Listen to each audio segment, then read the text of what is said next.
It's been more than 10 years since this game's release, but it's aged remarkably well and is still one of the best offerings in real-time strategy out there. I'm Dishonorable Daimyo. I stream mainly Shogun 2 on Twitch and upload guides and battle replays to YouTube.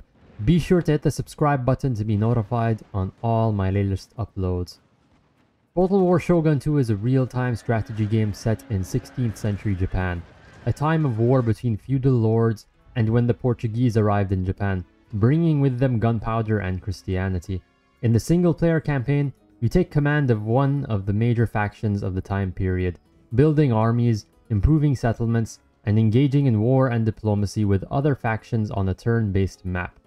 When two armies meet on the campaign map, the game transitions to a battle map, and its main selling point: you will have to defeat the opposing army by routing all their units in a real-time environment.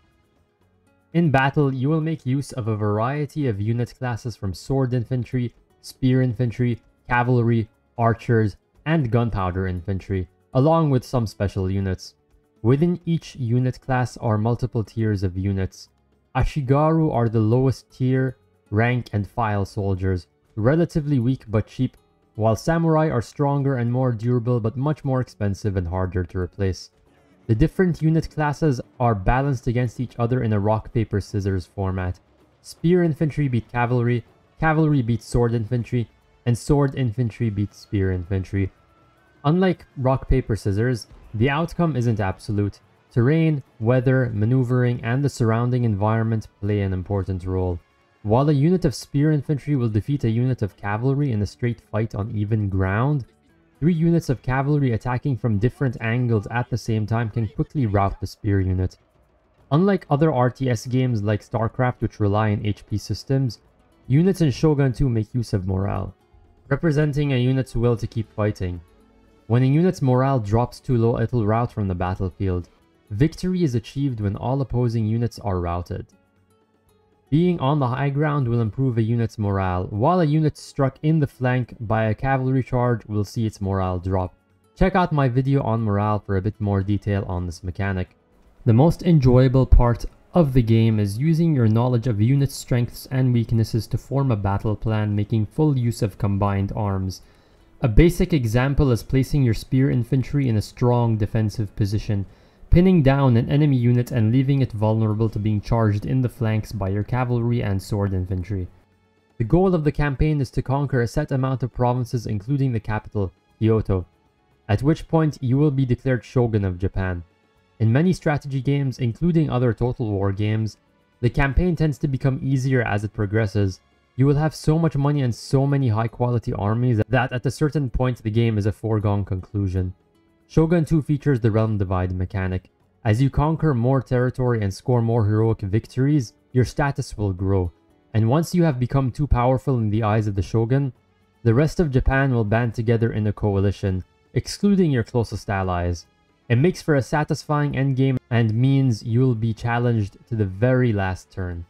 In the campaign, there is a research tree that allows you to unlock arts, some to improve your military by unlocking new units and abilities, and others to improve your economy and unlock agents, who can be used to sabotage enemy buildings and armies, collect taxes, and convert the population to your faction's religion. It's not possible to research all arts in a single campaign, meaning you have to decide what path to take and how you want to specialize your clan. This offers a lot of replay value. In one playthrough, you might choose to field matchlock units with improved accuracy, and in another sword infantry with highly improved armor. Some provinces have blacksmith buildings, which offer 2 building paths, armorers which improve armor, and weaponsmiths that offer melee attack bonuses. All units recruited in a province with these buildings will earn these benefits. Combined with your selected research path, there is a very large number of builds you can choose from and mix and match. The battle gameplay is made more immersive by the game's UI, which is not only aesthetically pleasing, but also makes a very good effort of displaying useful information to the player without cluttering the screen. The battle map is enabled. Infantry, cavalry, and siege units have their own shapes, and each unit card shows the number of men remaining in the unit. Above each card is a small space for icons representing unit states, being hidden in melee, walking, running, and under missile attack, among others. You can easily monitor the state of your units without having to search for them on the battlefield. The controls are equally good. Commands register instantly, the camera moves quickly and has room for vertical and horizontal adjustment, and units can be assigned to groups so that you don't have to constantly manage them individually. Shogun 2 isn't lacking in the multiplayer department either. You have the choice of custom battles using the standard factions from the campaigns, a co-op campaign, or the Avatar Conquest mode, which allows you to design your own daimyo and army with a variety of colors and armor pieces, conquer a chessboard-like map of Japan, where you unlock new units through conquests and random retainers from battles, as well as more cosmetics for your daimyo. You can also unlock veteran units in this mode that you can outfit with a host of abilities, many of which would not be normally available if playing with the standard factions and units. Combined with the campaign's replay value, multiplayer will bump up the total playtime to thousands of hours.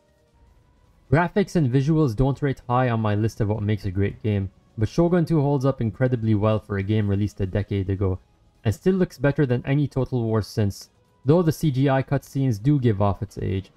The best part is that at this point it's quite easy to find or build a PC that can handle this game on maximum settings.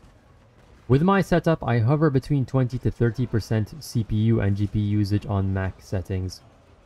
Frame drops occur only in extreme scenarios, like zooming in during a river battle in the rain involving 8,000 soldiers. The game's art style creates an immersive atmosphere that's only made better by the sound design, which is much more important than graphical fidelity. The sounds of swords clashing, men charging, and guns crackling in the distance add a lot of weight to the battles, unlike newer Total War games where projectiles slap into units like wet paper, and melee infantry sounds are barely audible.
In the last 2 years or so, Shogun 2 has seen a sort of resurgence in online content, with YouTubers like Vulound and Pixelated Apollo gaining decent views for Shogun 2 battle videos. YouTubers like Triple Z Hacker have also made tutorials for the game. You don't have to rely on outdated years-old content to get into the game. If you're into meme videos, Pilps has made some great ones for Shogun 2. While relatively small, the community is quite dedicated. If this wasn't enough, the standalone Fall of the Samurai DLC propels the game into 19th century Japan, where traditional warfare is giving way to rank-and-file gunpowder infantry and artillery.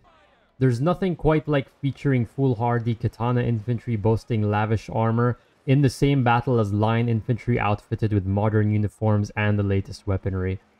While the campaign side of this game has a reworked technology progression, where you must balance modernization with public order, the battle gameplay at its core is the same as the base game, revolving around morale and a counter system. Guns are great at range, but lose to dedicated melee infantry in close combat, and cavalry are ideal for breaking sword infantry while being vulnerable to guns at range and artillery. Hey there guys, thank you so much for watching the video, and thank you especially to the people who supported me in making these videos. If you would like to join our awesome community, the links to my Twitch, Twitter, Instagram, and Discord will be in the description below. And if you haven't yet, click on the subscribe button to keep up to speed on all my latest content. Thank you, and I'll see you next time.